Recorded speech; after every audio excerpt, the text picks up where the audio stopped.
Le jour où tu as accepté Jésus-Christ, tu as commencé à partager avec lui le même sang. Le même sang et la même chair.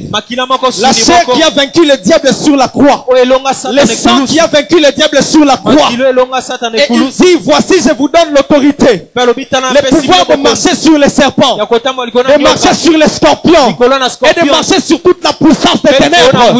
Sans que rien ne soit capable de vous nuire. En Jésus-Christ, nous sommes devenus la postérité le frère de Jésus-Christ. Je n'ai plus peur de rien. Je ne craindrai plus rien. Oh. Mais je nous invite à nous lever en toute humilité. Si nous pouvons nous lever en toute humilité.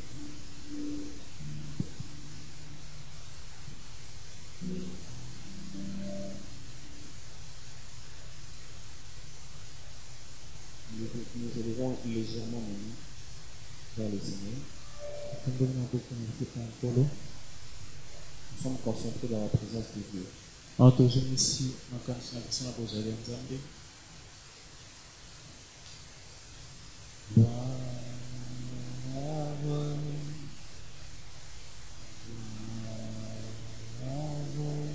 chanter ensemble.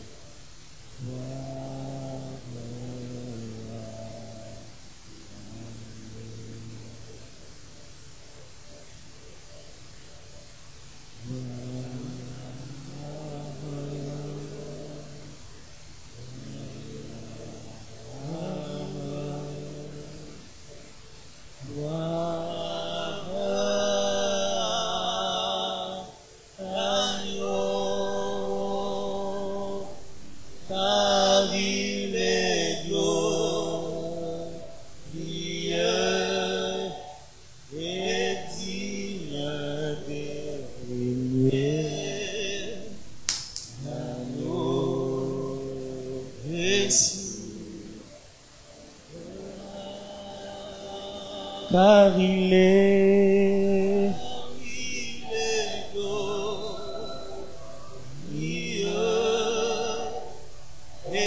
digne de régner.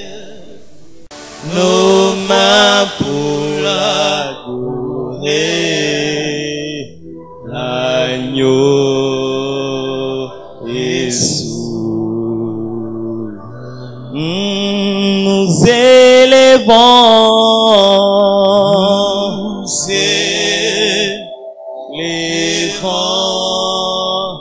nos mains pour l'adorer, l'agneau est sourd.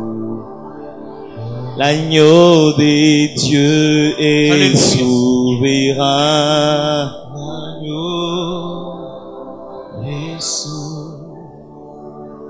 L'agneau des dieux est souverain.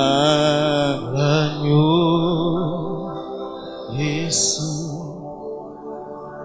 Jésus-Christ est souverain.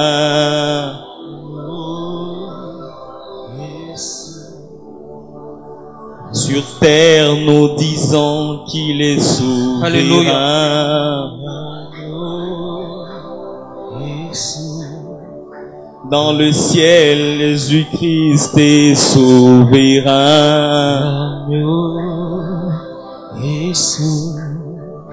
Dans le chemin de la vie, il est souverain. Dans tes angoisses, Jésus-Christ est souverain. Dans tes difficultés, il est souverain.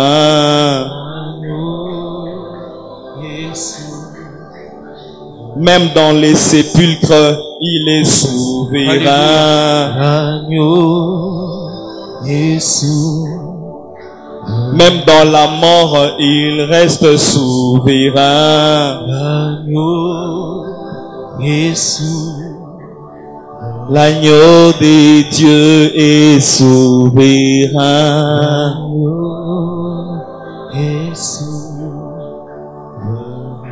Est-ce que tu peux fortement acclamer Jésus? Est-ce que tu peux acclamer Jésus-Christ? C'est lui l'agneau de Dieu et souverain. Non, je pense que ça ne suffit pas. Ces acclamations ne sont pas des acclamations dignes qu'un roi mérite de recevoir. Je suis en train de dire, est-ce que tu peux acclamer l'agneau de Dieu et souverain? Est-ce que tu peux acclamer celui qui est allé sur la croix? Celui qui a affronté la mort. Celui qui a affronté le sépulcre. Et qui est sorti victorieux. Celui qui a écrasé Satan sur la croix. Celui qui a écrasé la puissance de l'occultisme sur la croix. Celui qui a écrasé la sorcellerie sur la croix. Et qui est sorti victorieux d'entre les mains du diable. Non seulement il est sorti du sépulcre, mais il est aussi sorti avec les saints qui étaient dans le sépulcre. Et après sa mort, il a dit, celui qui croira en moi vivra combien même qu'il sera mort. Nous avons en Jésus-Christ cette assurance que même lorsque les gens diront que nous sommes morts, nous serons en réalité vivants. Au jour où la trompette sonnera, la Bible dit que les morts en Christ ressusciteront premièrement.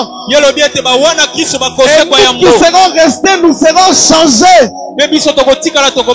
C'est Jésus-Christ. Il a reçu les noms au-dessus de tous les noms.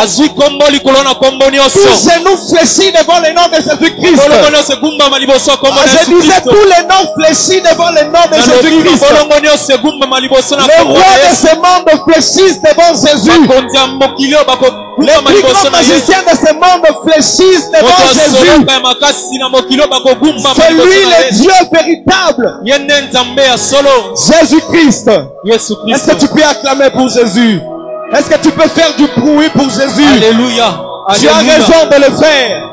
Tu ne le fais pas pour un homme, mais tu le fais pour ce Dieu qui s'est incarné dans le corps de l'homme, qui est descendu sur terre, qui a porté de nos souffrances. Il s'est fait malédiction pour que nous soyons des bénis de Dieu. Voilà pourquoi nous voulons parler de l'impact de la croix et de la tombe de Jésus-Christ. Alléluia. Jésus-Christ est Seigneur. Jésus est bon. Je veux que tu salues celui qui est à côté de toi. Pas seulement celui qui est à côté de toi, tu peux circuler dans la salle. Salut. Partageons cette joie.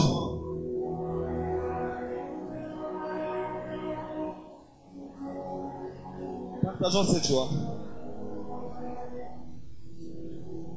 Déplace-toi, fais un effort de te déplacer. Alléluia. Amen. Nous sommes en train de parler de l'impact de la croix et de la tombe du Christ. En réalité, nous voulons parler de la mort et de la résurrection de Jésus-Christ. C'est là où se situe la force des chrétiens. C'est là où se situe la puissance de l'Église. C'est là où se situe la joie d'être chrétien. C'est dans la mort et la résurrection de Jésus-Christ. Alléluia. C'est de ça que nous voulons parler. Est-ce que nous pouvons encore acclamer le Seigneur pour Nous avons notre Bible dans... Je vais proposer 2 textes à la lecture. Notre premier texte se situe dans Genèse. Genèse 3. Nous allons lire là jusqu'où là où nous allons nous limiter. Je commence Genèse 3. Bon, je commence par le premier verset. Nous lisons au nom de Jésus-Christ. Les serpents étaient les plus rusés de tous les animaux du champ que l'Éternel avait fait. Il dit à la femme, Dieu a-t-il réellement dit, vous ne mangerez pas de tous les arbres du jardin? La femme répondit au serpent, nous mangeons du fruit des arbres du jardin. Mais quant au fruit de l'arbre qui est au milieu du jardin, Dieu a dit, vous n'en mangerez point et vous n'y toucherez point, de peur que vous ne mouriez. Alors le serpent dit à la femme, vous ne mourrez pas, mais Dieu sait que le jour où vous en mangerez, vos yeux s'ouvriront et que vous serez comme Dieu, connaissant le bien et le mal. La femme vit que l'arbre était bon à manger et agréable à la vue, et qu'il était précieux pour ouvrir l'intelligence. Elle prit de son fruit et en mangea. Elle en donna aussi à son mari qui était auprès d'elle, et il en mangea. Les yeux de l'un et de l'autre s'ouvrirent. Ils connurent qu'ils étaient nus. Et ayant conçu de feuilles de figuier, ils s'en firent de ceinture.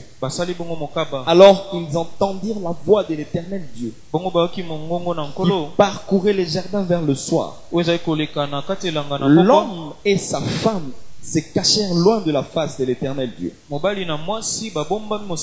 milieu des arbres du jardin. Mais l'Éternel Dieu appela l'homme et lui dit, où es-tu? Il répondit, j'ai entendu ta voix dans le jardin et j'ai eu peur, parce que je suis nu et je me suis caché. L'Éternel Dieu dit, qui t'a appris que tu es nu? Est-ce que tu as mangé de l'arbre dont je t'avais défendu de manger? L'homme répondit, la femme que tu as mise auprès de moi m'a donné de l'arbre et j'en ai mangé. L'Éternel Dieu dit à la femme, pourquoi as-tu fait cela? La femme répondit, le serpent m'a séduite et j'en ai mangé. Le serpent m'a séduite et j'en ai mangé.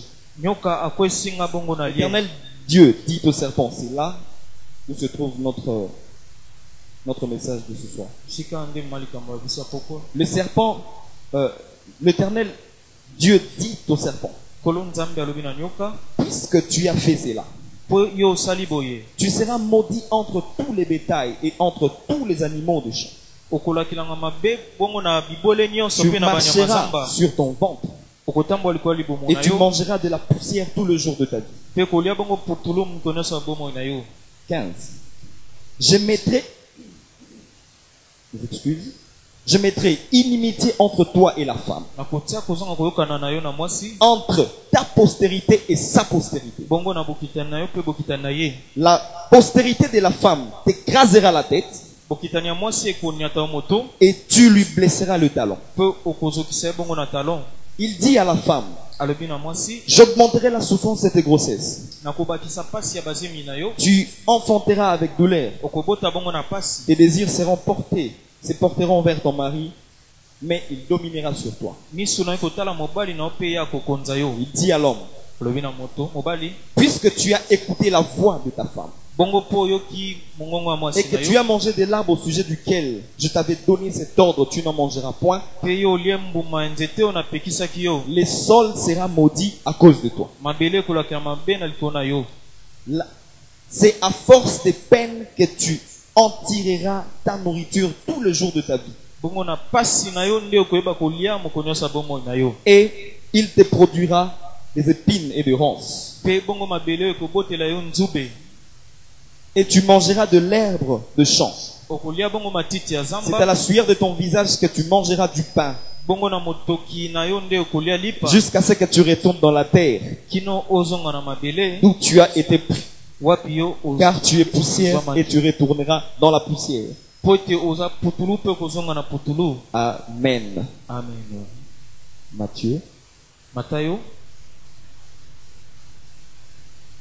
Matthieu.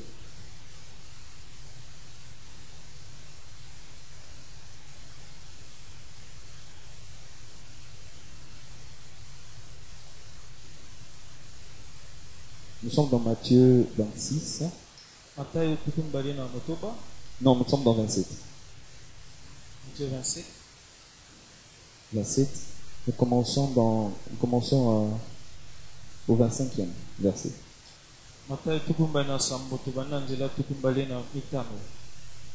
Et tous les peuples répondit que son sang retombe sur nous et nos enfants.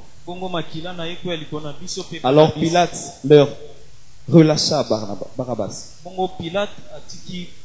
Et après avoir fait battre de vers Jésus, il les livra pour être crucifié. Les soldats du gouverneur conduisit Jésus dans les prétoires.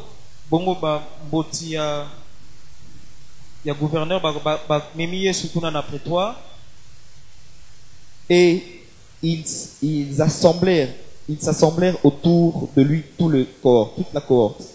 Et lui ôtèrent ses vêtements et le couvrirent d'un manteau d'écarlate. 29, tu peux souligner. Ils tressèrent une couronne d'épines qu'ils posèrent sur sa tête et ils lui mirent un roseau dans la main droite. Puis, s'agenouillant devant lui, il le riait en disant « Salut, roi des Juifs ». Nous sautons, nous prenons le verset 32.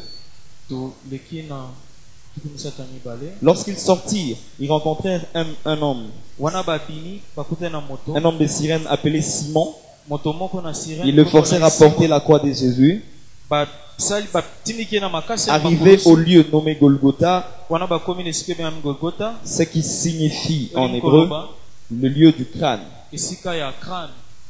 et lui donnèrent à boire du vin mêlé de fiel. Mais quand il eut goûté, il ne voulut pas boire. Après l'avoir crucifié, ils se partagèrent ses vêtements en tirant au sort, afin que s'accomplisse ce qui avait été annoncé par le prophète. Ils se sont partagés mes vêtements et ils ont tiré au sort ma tunique. Puis ils s'assirent et le gardèrent pour indiquer les sujets de condamnation, de sa condamnation. On écrivit dessus de sa tête, au-dessus de sa tête, celui-ci est Jésus, le roi des Juifs. Avec lui furent crucifiés deux brigands, l'un à sa droite et l'autre à sa gauche. Les passants l'injuriaient et secouaient la tête, en disant, toi qui détruis les temples et qui les rebâtis en 3 jours, sauve-toi toi-même. Si tu es le Fils de Dieu, descends de la croix. Les principaux sacrificateurs avec les scribes et les anciens s'est moqués de lui, en disant, il a sauvé les autres et il ne peut se sauver lui-même. Si les rois d'Israël qu'il descende de la croix et nous croirons en lui. Il s'est confié en Dieu, que Dieu le délivre maintenant, s'il l'aime, car il a dit, je suis fils de Dieu. Les brigands crucifiés avec lui l'insultaient de la même manière. 45. Depuis la 6e heure jusqu'à la 9e heure, il y eut des ténèbres sur toute la terre. Et vers la 9e heure, Jésus s'écria d'une voix forte, Eli, Eli, lama sabachthani. C'est-à-dire, mon Dieu, pourquoi m'as-tu abandonné? Quelques-uns de ceux qui étaient là l'ayant entendu dire, il appelle Eli. Et aussitôt l'un de courut prendre une éponge qu'il remplit de vinaigre, l'ayant fixé à un roseau. Il lui donna à boire. Mais les autres disaient, laisse, voyons si Élie viendra le sauver. Jésus poussa de nouveau un grand cri et rendit l'esprit. Et voici le voile du temple se déchira en deux, depuis les hauts en bas. la terre trembla. Et les roches se fendirent. Les sépulcres s'ouvrirent. Et plusieurs corps de saints qui étaient morts ressuscitèrent. Étant sortis des sépulcres. Après la résurrection de Jésus, ils entrèrent dans la ville sainte et apparurent à un grand nombre de personnes. Les centeniers et ceux qui étaient avec lui pour garder Jésus, ayant vu les tremblements de terre et ceux qui venaient d'arriver, furent saisis d'une grande frayeur et dirent: assurément cet homme était le Fils de Dieu. Il y avait là plusieurs femmes qui regardaient de loin, qui avaient accompagné Jésus depuis Galilée pour le servir. Parmi elles était Marie de Magdala, mère de Jacques, Marie, mère de Jacques, de Joseph, la mère, le fils de Zébédée. Amen. Amen. Amen. Est-ce que nous pouvons acclamer la parole? C'était de très longues lectures, mais nous n'allons prendre que ce qui est essentiel pour nous. Alléluia. Nous sommes en train de parler de l'impact de la croix et de la tombe de Jésus-Christ.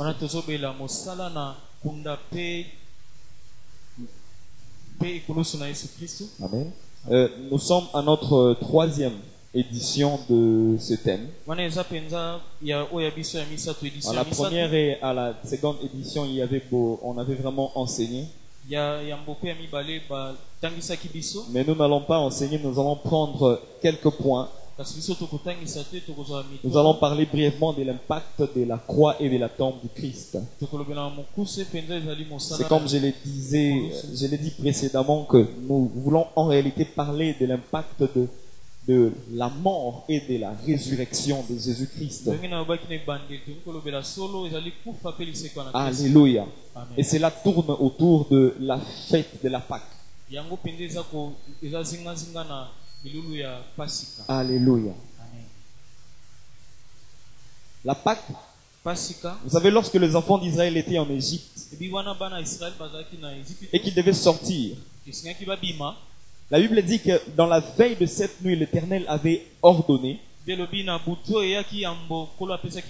l'on immolât un agneau ou le petit d'un chevreau, un chevreau plutôt, qu'ils allaient prendre en entièreté. Et le sang de cet agneau allait servir de signe sur les linteaux, la porte, et les deux poteaux de la porte. C'est ce qui le permettrait, parce que cette nuit, l'ange de la mort, l'ange qui devait frapper de mort tous les premiers-nés d'Égypte, allait passer. Et donc il fallait qu'il y ait une différence entre les Égyptiens et les Israélites qui étaient en Égypte. Et donc l'Éternel a ordonné qu'ils prennent le sang de l'agneau, qu'ils mettent au poteau de la porte et au linteau et au poteau de la porte. En sorte que lorsqu'il viendrait, lorsque l'ange de la mort passerait, s'il trouve le signe du sang sur les poteaux de la porte, sur les linteaux, il passerait juste au-dessus de cette maison sans frapper le premier-né qui était dans cette maison. Alléluia. Et donc, c'est dans ce sens-là que la Pâque veut dire passer, signifie passer par-dessus, épargner ou passer outre. Alléluia. Passer par-dessus, épargner ou passer outre. C'est ce que veut dire la Pâque en hébreu. En hébreu, ça veut dire Pacha. Pacha, mais la signification c'est passer par-dessus, épargner ou passer outre. Par cette définition, nous pouvons comprendre qu'il y a un danger qui devait arriver. Mais à cause de la Pâque, Ceux qui étaient sous, ceux qui étaient dans de maisons où il y avait les signes du sang, étaient donc épargnés de la mort qui devait arriver. Alléluia. Alléluia. C'est de là que nous tirons la première définition de la Pâque. Et donc nous comprenons déjà que cet agneau qui avait déjà été immolé en Égypte, là, c'est ce qu'on appelle aussi la Pâque. C'est lui qu'on appelle la Pâque. L'agneau qui est immolé, c'est ce qu'on appelle la Pâque. Et donc le fait que cet agneau a été immolé a eu une répercussion sur les enfants d'Israël qui étaient en Égypte. Non pas seulement sur les enfants d'Israël qui étaient en Égypte, mais aussi sur les Égyptiens. Alléluia. Il y avait déjà l'impact de la Pâque en Égypte sur les enfants d'Israël et sur les Égyptiens. L'impact de cette Pâque sur les enfants d'Israël qui étaient en Égypte, c'était qu'ils étaient sauvés de la mort qui arrivait. Et ils étaient délivrés d'entre les mains de leurs oppresseurs, qui étaient les Égyptiens. Alléluia. Mais du côté d'Égypte, c'était la mort. L'impact de la Pâque, c'était la mort du côté des Égyptiens. Mais les dons de la vie du côté des Israélites en Égypte. Alléluia. Alléluia. Nous comprenons déjà que la Pâque avait déjà des impacts. Alléluia. En notre thème, c'est l'impact de la mort et de la croix et de la tombe du Christ. Donc, à ce niveau, lorsque nous parlons de la croix et de la tombe du Christ, nous devons simplement comprendre que c'est Christ qui devient cette Pâque. Qui prend donc la place de cet agneau qui a été immolé. Et ainsi, de la même manière qu'il y avait l'impact de cet agneau qui a été immolé en Égypte sur les enfants d'Israël, c'était de les épargner premièrement de la mort, de les libérer d'entre les mains des Égyptiens. Alléluia. Et de frapper les Égyptiens de mort. De la même manière que sur nous les chrétiens aujourd'hui, la mort et la résurrection de Jésus-Christ a de l'impact sur notre vie. Alléluia. J'étais en train de dire que la mort et la résurrection de Christ a de l'impact sur notre vie. Alléluia. Alléluia. Amen. La croix et la tombe du Christ a eu un travail au début. Parce que dans sa mort et dans sa résurrection, il y a des choses qui ont été faites. Mais je voudrais nous informer que jusqu'aujourd'hui, la mort et la résurrection du Christ continuent à avoir de l'impact sur nous aujourd'hui. Je pensais que tu avais compris. Je suis en train de dire que la mort et la résurrection du Christ a encore de l'impact sur nos vies. Voilà pourquoi je voudrais que tu sois dans la joie et que tu saches que Jésus-Christ est vivant. Et l'œuvre qu'il a accomplie sur la croix se matérialise encore de nos jours. Hormis le fait qu'il nous a déjà sauvés d'entre les mains du diable. Hormis du fait qu'il nous a rachetés du royaume des ténèbres pour nous amener dans le royaume de la lumière. Mais je nous informe qu'aujourd'hui encore, l'œuvre de la croix est en train d'agir et peut encore agir en ce soir. Car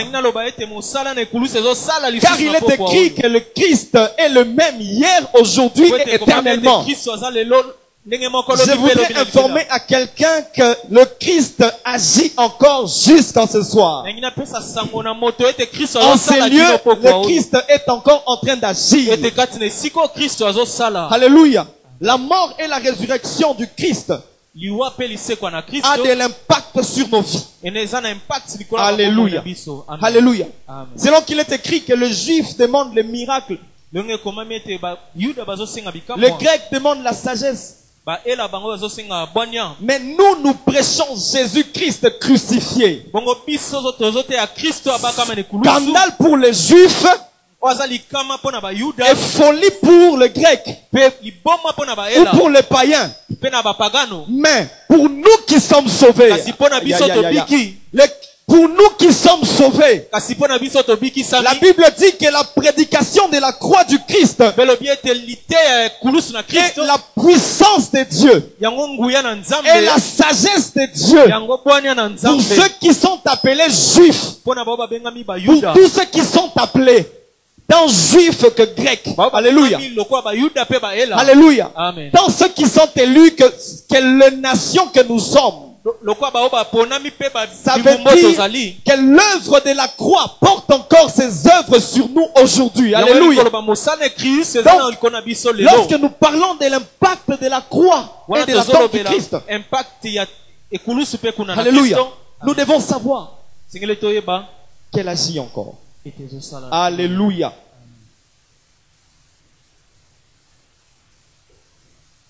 Alléluia. Voilà pourquoi nous parlons de l'impact de la croix et de la tombe du Christ. La croix et la tombe du Christ. Cette mort a eu de l'impact. Je me répète là-dessus. Je sais pourquoi j'insiste. Cette mort a eu de l'impact sur nous. Lorsqu'il était sur la croix, il y a eu des choses qui se sont passées. Alléluia. Quand nous prenons notre texte, notre premier texte que nous avons pris dans Genèse, où la Bible est en train de démontrer comment est-ce que le serpent a séduit la femme. Il est venu séduire la femme dans le jardin. Il a persuadé la femme que le fruit que Dieu avait défendu était bon, que ce que Dieu avait dit était faux, et la femme s'en est aperçue et elle pensait que c'était bon ce que le serpent avait dit. Elle en a pris et elle a donné à son mari. Et aussitôt qu'ils ont pris, la Bible dit qu'ils ont découvert qu'ils étaient nus. Découvert qu'ils étaient nus, l'homme et la femme. Alléluia. Et l'Éternel était en train de passer ce soir dans le jardin. Il était en train de chercher l'homme et la femme. Et Adam répond: je suis caché loin de ta face, parce que je suis nu. Et Dieu lui posait la question de savoir: qui t'a dit que tu es nu? Qui t'a appris que tu es nu? As-tu mangé du fruit de l'arbre dont je t'avais défendu? Il dit: oh non, la femme que tu as mis à côté de moi m'en a persuadé et j'ai mangé. Alléluia. L'Éternel dans cette colère. D'abord, je veux que nous sachions que les diables étaient en train de chercher quelque chose. Et ce jour-là, le diable a pris la forme du serpent. Il est venu séduire la femme sous la forme du serpent. Et l'Éternel s'est irrité contre le serpent. Il a d'abord commencé à maudire les serpents en disant, la Bible dit: puisque tu as fait cela, tu seras maudit d'entre tous les bétails, d'entre tous les animaux de champ.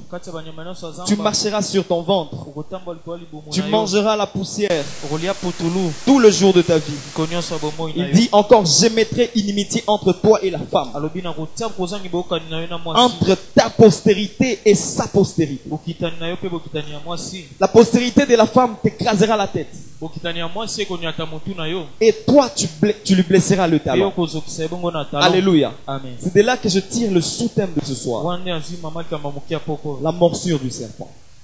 Alléluia. Nous allons parler de la morsure du serpent. Qu'est-ce que nous entendons par la morsure du serpent? Vous savez, lorsque le serpent vous mord, il injecte un venin. Et si vous n'allez pas rapidement à l'hôpital, vous mourrez juste après. Ou si vous n'avez pas été vacciné contre le venin du serpent, vous mourrez. Ça veut dire qu'il procure un grand mal. Un grand malaise dans la vie. Et qui débouche à la mort. Et c'est la même manière que le diable a travaillé en ce jour. Il n'a pas mordu l'humanité par ses dents. Mais il a mordu l'humanité par sa ruse. Et par sa ruse, vous savez, la mort est entrée dans l'humanité. La mort est entrée parmi ceux qui étaient créés à l'image et à la ressemblance de Dieu. C'est comme ça que nous voulons parler de la morsure du serpent. Alléluia. C'est à partir de ce moment que tout le mal de la terre est arrivé. C'est comme ça que nous parlons de la morsure du serpent. Et il continue. Il dit à la femme, dans ce temps, nous prenons 17, il dit maintenant à l'homme, puisque tu as écouté la voix de ta femme, et que tu as mangé de l'arbre au sujet duquel j'avais ordonné, tu ne mangeras point. Écoutez. Le sol sera maudit à cause de toi. C'est à force de peine que tu en tireras ta nourriture tous les jours de ta vie. Écoutez, il te produira des épines et de ronces, et tu mangeras de l'herbe de champ. C'est à la sueur de ton front que tu mangeras du pain jusqu'à ce que tu retournes dans la terre. D'où tu as été tiré. Soulignons ça. D'où tu as été tiré. Car tu es poussière. Et tu retourneras dans la poussière. Ça c'est lorsque l'Éternel est en train de maudire à cause de la désobéissance. Alléluia. C'est donc les méfaits qui sont arrivés. L'homme qui était appelé à vivre éternellement est devenu mortel. L'homme qui devait manger, qui devait tirer du fruit de la terre sans peine, a commencé à travailler sur une terre qui devait lui produire des épines. Il était obligé de trouver son pain quotidien sur une terre qui ne lui produirait que des épines et des ronces. Alléluia. Or c'est sur la terre, c'est dans la poussière de la terre que l'homme a été tiré. Et si Dieu maudit la terre, ça veut dire qu'il maudit les origines de l'homme. Il voudrait dire par là que tous qui viendront après seront de la race de ceux qui seront maudits. Tous qui viendront de la terre seront de la race de ceux qui souffriront pour manger. Tous ceux qui sortiront de la terre, de la poussière de la terre, seront de ceux qui seront mortels. C'est de là que la mort est entrée. C'est de là que la mort est arrivée dans l'homme. Et la malédiction a commencé à couler, à transcender de génération en génération. Alléluia. Amen. Alléluia. Amen. Et Dieu a cherché par tout le moyen pour sauver l'homme. Mais à la fin, il fallait, la Bible dit qu'il y eut un silence dans les ciels. Et sur toute la terre. Alléluia. Amen. Mais il y eut quelqu'un qui s'est porté garant. Et cet homme s'appelle Jésus-Christ. Alléluia. Amen. Il avait vu la peine, la souffrance dans laquelle l'humanité était en train de vivre. Il avait vu comment est-ce que les hommes vivaient sous la souffrance de cette morsure. Il s'est certainement dit que si je n'agis pas, si je ne viens pas, si je ne descends pas, le venin qu'il a reçu de ce serpent ne lui produira que la mort. Ils ne seront pas sauvés. Mais il faudrait que je fasse quelque chose. Il faudrait que je descende en personne sur la terre. Alléluia. C'est ainsi que Jésus-Christ va descendre. Il vient sur la terre.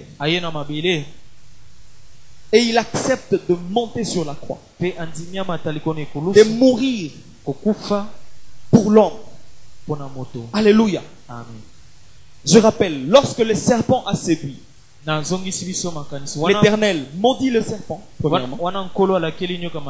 Il maudit la femme. Il maudit la terre sur laquelle l'homme vit. Et il rend la vie de l'homme très difficile. Alléluia. Amen. Et le Christ vient. Alléluia. Amen.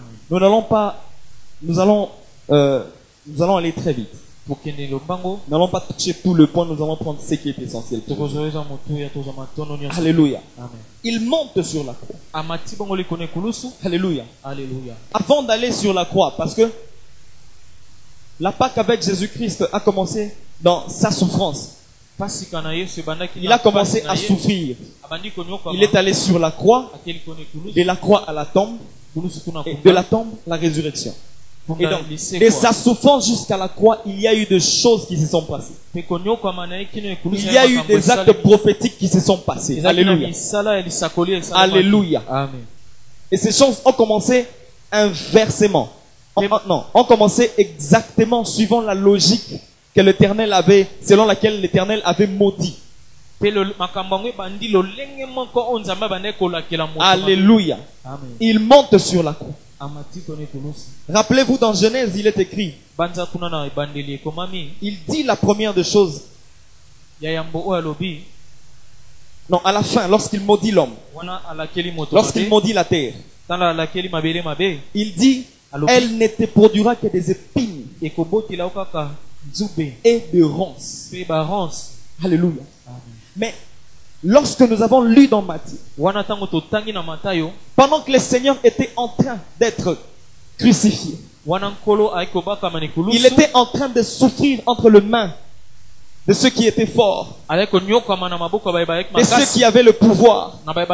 La Bible dit, pendant qu'il était encore devant ces juges-là, la Bible dit qu'ils lui tressèrent une corde, une couronne d'épines. Alléluia. La Bible dit qu'ils lui tressèrent une couronne d'épines. Et cette couronne d'épines, ils l'enfoncèrent sur la tête de Jésus-Christ. La première des choses commence à se faire par là. Or, l'Éternel avait déjà dit à l'homme que la terre ne te produira que la terre te produira des épines. Mais qu'est-ce que le Seigneur Jésus-Christ fait? Il accepte de prendre une couronne d'épines. Il a refusé que les épines restent sur la terre sur laquelle ceux qui lui ressemblent vivent. Il a commencé à enlever d'abord la malédiction qui était sur la terre. Il dit, je me fais moi-même la terre qui doit porter la malédiction du sol, afin que l'homme ne vive plus sur une terre qui lui produise des épines. La Bible dit qu'ils enfoncèrent cette couronne d'épines sur sa tête. À partir de ce moment, nous commençons à vivre l'impact de la croix du Christ. C'est par la croix du Christ, bien aimé, que la malédiction a été premièrement ôtée de la terre. Et le Christ s'est rendu celui sur qui la malédiction de la terre repose. En sorte que lorsque toi tu sèmeras, tu ne récoltes pas de ronces et des épines, mais que tu récoltes exactement ce que toi tu auras sémé. En sorte que lorsque tu travailleras, tu sois bien rémunéré, parce que la terre ne peut plus te produire des épines et des ronces. Je voudrais que tu comprennes que là où tu es en train d'exercer tes activités n'est plus sous le principe de la malédiction, parce que sur la croix, le Christ a pris les épines qui étaient sur la terre. Les épines qui devaient sortir de la terre ont été placées sur la tête du Christ. Et donc nous ne pouvons plus récolter des épines et des ronces, parce que cette malédiction a été ôtée, a été placée sur Christ. Alléluia. Amen. Toujours sur la terre. C'est de là que l'homme a été tiré. L'homme a été tiré de la poussière de la terre. Et la terre est en quelque sorte l'origine de l'homme. Or, lorsque l'Éternel maudit le sol, ça veut dire que tous les fruits du sol seront maudits. Or, vous et moi, nous sommes poussière. Alléluia. Amen. Vous et moi, nous sommes poussière. Il dit à l'homme, tu es poussière et tu retourneras dans la poussière. Car c'est de là où tu as été tiré. Mais le Christ monte sur la croix. Je me pose la question de savoir pourquoi est-ce qu'on ne pouvait pas le mettre dans les sépulcres avant qu'il ne soit percé. La Bible dit lorsque le soir venu, le soir ils arrivèrent. Ils ont vérifié que tous les deux voleurs, les brigands qui étaient crucifiés avec Christ étaient déjà morts. Il n'avait plus besoin de le rompre, de rompre ses jambes, ses membres. Alléluia. Amen. Premièrement parce que c'est lui qui était la Pâque. Or, lorsque Dieu était en train d'ordonner la Pâque, il avait dit, ce sera un agneau mâle et sans défaut. Et pour que le Christ soit véritablement cette Pâque, on ne peut pas lui rompre les pieds. On ne peut pas lui rompre ses jambes afin que la parole de l'Éternel s'accomplisse. C'est comme ça que Paul dit c'est Christ qui est notre Pâque. C'est Christ notre Pâque. Et donc, le soir arrivé, ils ont trouvé qu'il était mort. Mais ils ont dit une chose. Nous devons lui percer les côtes. La Bible dit qu'un soldat vint et lui perça le côté. Il est écrit qu'il coula de l'eau et du sang. Alléluia.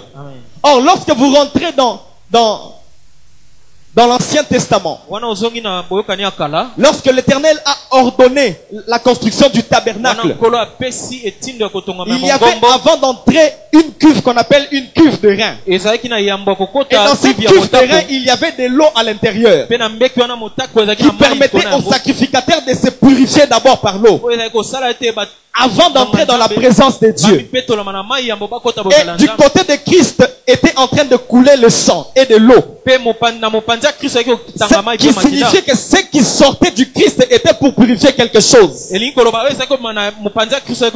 la deuxième chose qui sortit, il dit il y avait aussi le sang. La Bible dit que ceux qui ont vu en ont rendu témoignage. Il sortit du sang. La Bible dit ceci dans Hébreux chapitre 9 verset 23.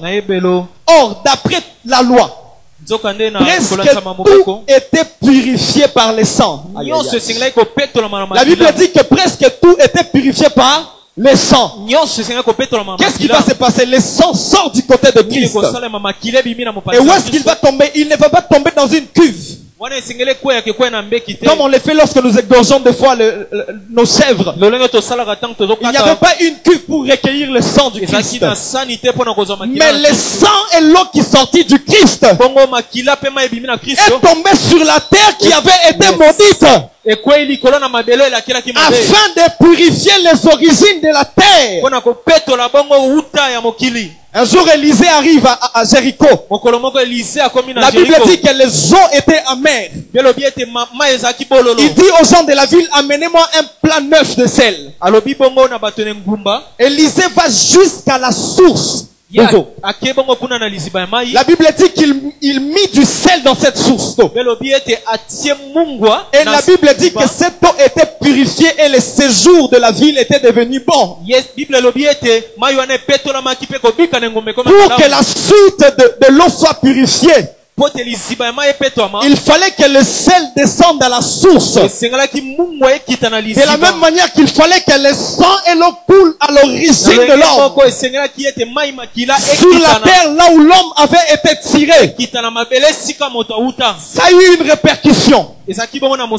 Sur la croix du Christ, La mort de Christ sur la croix consacre la création d'une génération de ceux qui ne sont pas sous la malédiction. Tu n'es plus sous la malédiction de ta famille. Si le sang du Christ peut ôter la malédiction que Dieu avait posée sur la terre, ça veut dire que les malédictions de la famille finissent. À partir du moment où le sang est sorti de côté, a touché les origines de la terre. Les origines de la terre ont été purifiées. Les hommes de toute race ont été purifiés. Le sang de Jésus-Christ nous a rendus purs. Voilà pourquoi ce soir je te défends de penser que tu es une personne maudite. Tu n'es pas une personne maudite au nom de Jésus. Car le sang du Christ t'a purifié dans tes origines. Ce qui fera que les fruits de ta postérité ne seront jamais maudits. La malédiction, ce n'est pas ton affaire. Alléluia. Les sorciers de la famille, ce n'est pas ton affaire. Cet oncle-là, il mange les gens, ce n'est pas mon affaire. Tu vois, si tu ne prends pas ceci, tu ne vas pas prospérer dans la vie. Non, non, non, non, non. À moins que le Christ ne soit pas mort sur la croix. À moins que le sang du Christ n'ait pas coulé pour moi. Si Jésus-Christ, le sang a coulé pour moi, ça veut dire que moi je ne peux pas être sous la malédiction du diable.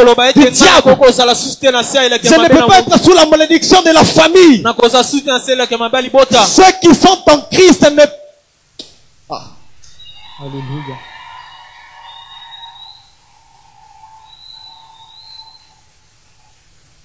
Alléluia. Alléluia. En droit, il y a ce qu'on appelle... on appelle ça la hiérarchie de loi. La hiérarchie de loi.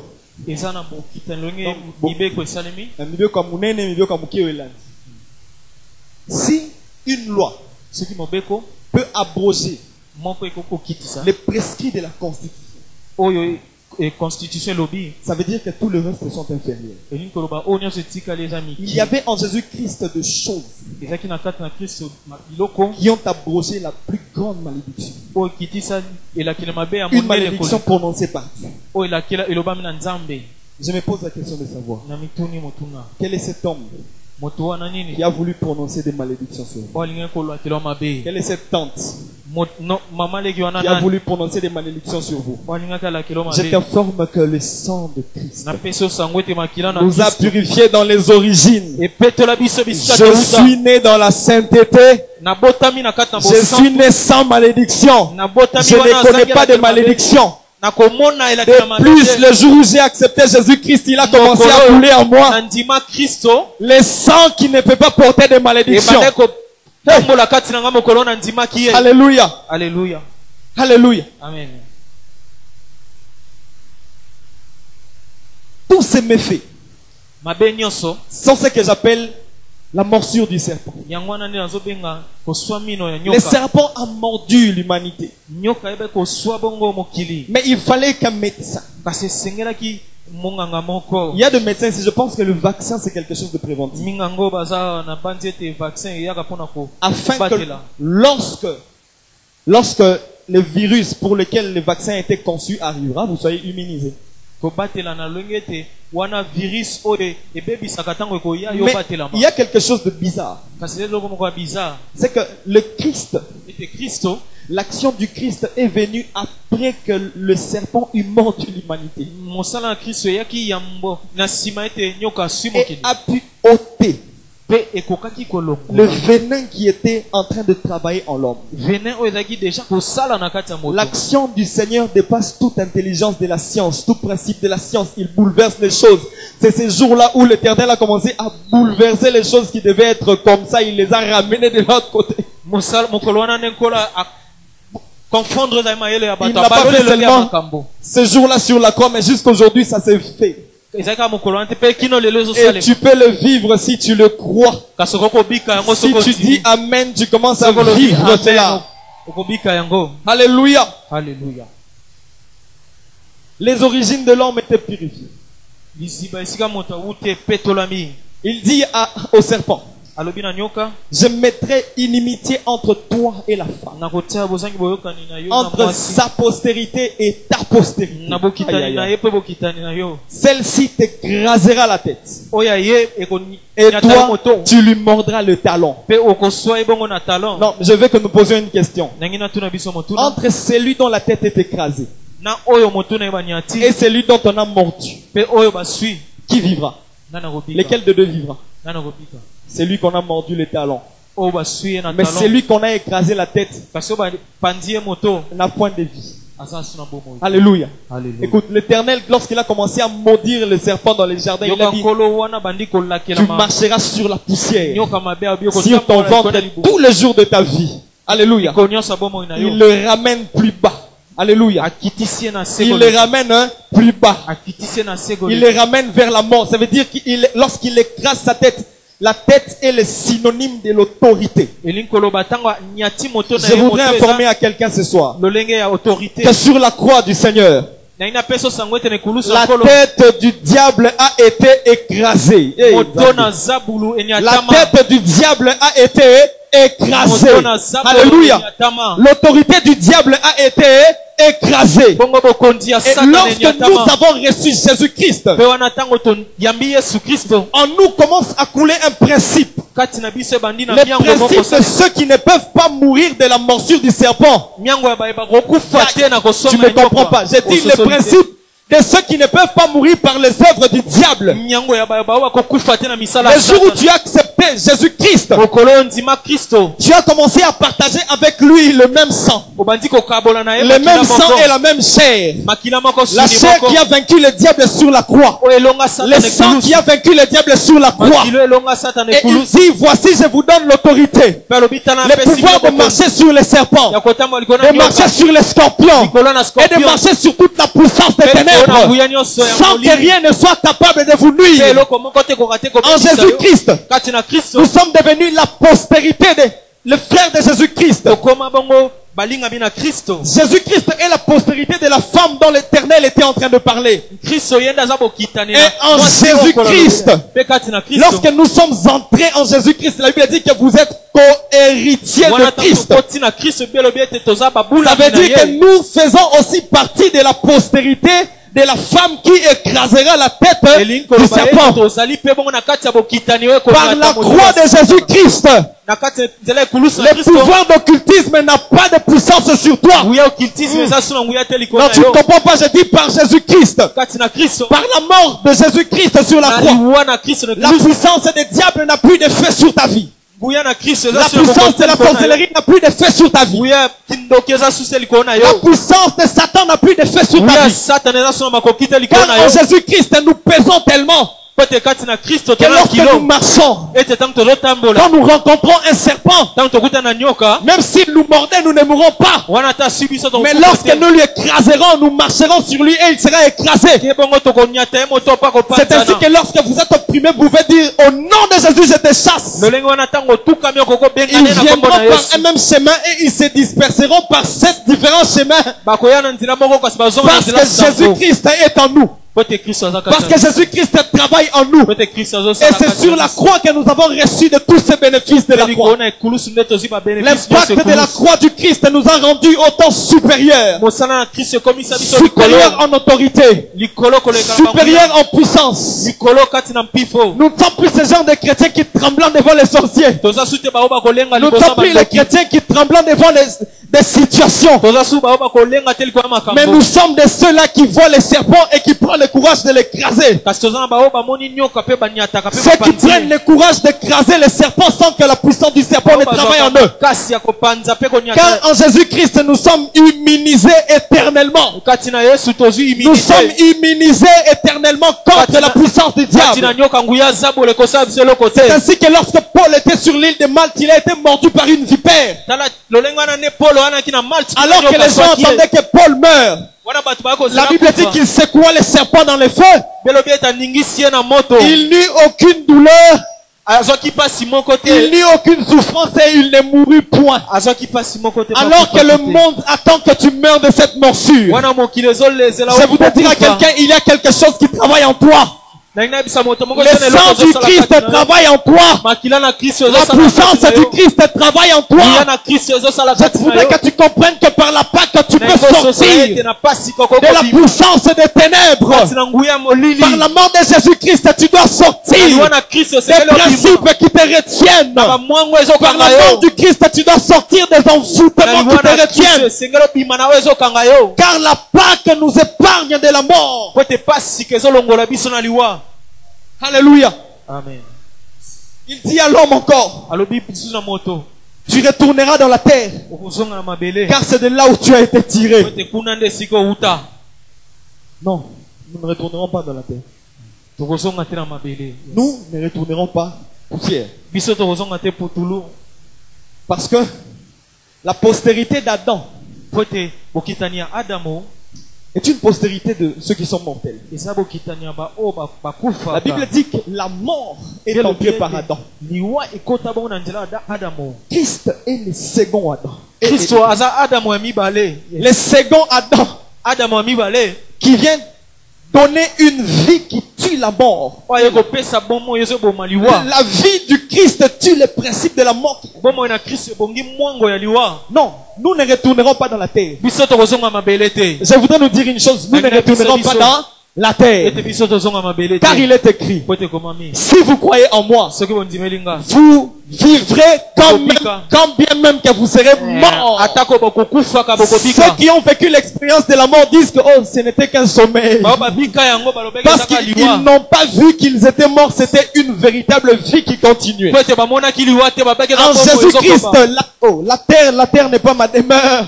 Alléluia. Alléluia. Il dit les morts en Christ ressusciteront premièrement. Ça veut dire qu'ils seront dans des cercueils, dans des sépulcres sous la terre. Mais le jour de l'avènement du Fils de l'homme, ils ne peuvent pas être sous la malédiction de la terre qui les renferme. De même que le maître ne pouvait pas rester sur la terre, sous la terre. La Bible dit qu'ils ressusciteront premièrement. Ils ne revêtiront pas la peau qu'ils avaient, mais ils auront un corps supérieur en gloire. Alléluia. Et nous qui resterons, nous serons changés. Alléluia. Ça veut dire que la finalité de ceux qui sont en Christ, ce n'est pas de retourner dans la poussière. Si vous allez retourner à la poussière, moi je ne retournerai pas. Moi je serai enlevé parce que la terre n'est pas ma demeure. Je suis venu du ciel et je retournerai au ciel. Adam a donné une nature terrestre. Mais celui qui est venu du ciel donne la nature du ciel. Dans le ciel il n'y a pas de mort. Dans le ciel il n'y a pas de souffrance. Ceux qui sont du ciel ne connaissent pas la couleur de ton mot. Ils ne connaissent pas la couleur. Nous ne retournerons pas dans la terre. Mais nous, notre demeure c'est dans le ciel. C'est là où nous attendons comme Seigneur et Sauveur Jésus-Christ. Bien-aimé, tu traînes encore dans le monde en vain. Tu restes dans les péchés en vain. Bien-aimé, si tu veux rester, si tu veux être recueilli par la terre, reste dans le monde. Mais si tu veux que le ciel soit ta demeure, si tu veux être sauvé en ce jour-là, bénéficie de l'œuvre de la croix en recevant Jésus-Christ. Car ceux qui sont en Christ ne mourront pas. Ils ne passeront pas par des jugements. Ils vivront éternellement et ils régneront avec le Seigneur. Alléluia. Aucun principe de la terre ne peut lui retenir. Aucune malédiction prononcée sur la terre ne peut lui retenir. Car en Jésus-Christ, nous avons été transformés en une autre nature. Nous ne sommes plus de mortels. Sur le plan physique peut-être. Nous ne mourrons pas, nous dormons. Alléluia. Amen. Nous dormons. Il a dit notre frère Lazare est mort, allons nous réveiller. Alléluia. Alléluia. Nous ne retournerons pas dans la terre. Alléluia. Je vais finir par ici. La Bible dit, Dieu dit aux enfants d'Israël, Ceci sera pour vous un nouveau jour. Le premier jour de l'année. Le premier mois de l'année. Alléluia. Amen. Mais sur la croix, il s'est passé quelque chose de spectaculaire. Vous savez, la passation d'un jour à l'autre est précédée par l'établissement des ténèbres. Il faut qu'il y ait la nuit pour qu'il y ait un jour. Le jour où Christ mourut sur la croix, la Bible dit de la 6e heure à la 9e heure, il y eut des ténèbres sur toute la terre. Ça veut dire quoi? Ça veut dire quoi? L'année de la servitude est finie. L'année de la mort est passée. L'année de la souffrance est passée. L'année du règne des ténèbres est passée. Sur la croix, je suis en train d'arracher le pouvoir. Le Christ sur la croix ressemblait à un appât. Vous savez, lorsqu'on met un appât sur un hameçon, il attire le poisson. Et lorsque le poisson vient, il pense que c'est quelque chose de libre et il retrouve l'hameçon dans sa gueule. Christ était sur la croix en attendant que le diable vienne. Et la nuit tomba soudainement. Parce qu'il fallait qu'il y ait une passation d'une année à une autre. Et il tomba une nuit pendant 3 heures. Et soudainement, la Bible dit, les rideaux du temple se déchira de haut en bas. Alléluia. C'était donc la création d'une nouvelle année. C'est ce qui confirme que la Pâque est une nouvelle année pour nous. Alléluia. Et 3 heures après, il y eut un matin qui se lève. La terre était en train d'être recréée sous une autre nature. La terre qui avait reçu le sang était en train de recevoir d'autres principes pendant ce temps où la nuit existait. Parce que même avant la création de la terre, la Bible dit qu'il y eut des ténèbres à la surface de l'abîme et l'Esprit de Dieu se mouvait sur le seau. Et lorsqu'il y avait encore des ténèbres sur toute la terre, l'Esprit du Seigneur était en train de se mouver. Était en train d'arracher les clés de prison de la mort entre les mains du diable. Il était en train de reprendre tout ce qui était à nous d'entre les mains du diable. Il était en train de récupérer tout ce qui nous appartient entre les mains du diable. Après 3h30, il y eut un jour qui a commencé. C'est ainsi que nous avons toutes les raisons de nous réjouir dans le Seigneur Jésus-Christ. Car sur la croix, il y a une nouvelle année qui commence. Alléluia. C'était un nouveau monde qui avait été créé. Un nouveau monde qui avait été créé. Où le principe directeur était Jésus-Christ. Où celui qui imposait l'autorité au-dessus de tout était Jésus-Christ. Et sur la croix, nous avons bénéficié de tout cela. Alléluia. Nous avons bénéficié de toutes ces choses dans Jésus-Christ. Alléluia. Est-ce que quelqu'un voudrait dans ces lieux comprendre ces choses? Est-ce que quelqu'un voudrait comprendre que la croix du Christ nous a affranchis du pouvoir? La croix du Christ nous a affranchis de la puissance du péché. Alléluia. Le jour où tu as accepté Jésus-Christ, tu as commencé à partager avec lui le même sang. Le même sang et la même chair. La chair qui a vaincu le diable sur la croix. Le sang qui a vaincu le diable sur la croix. Et il dit, voici je vous donne l'autorité. Le pouvoir de marcher sur les serpents. De marcher sur les scorpions. Et de marcher sur toute la puissance des ténèbres. Sans que rien ne soit capable de vous nuire. En Jésus-Christ, nous sommes devenus la postérité, le frère de Jésus-Christ.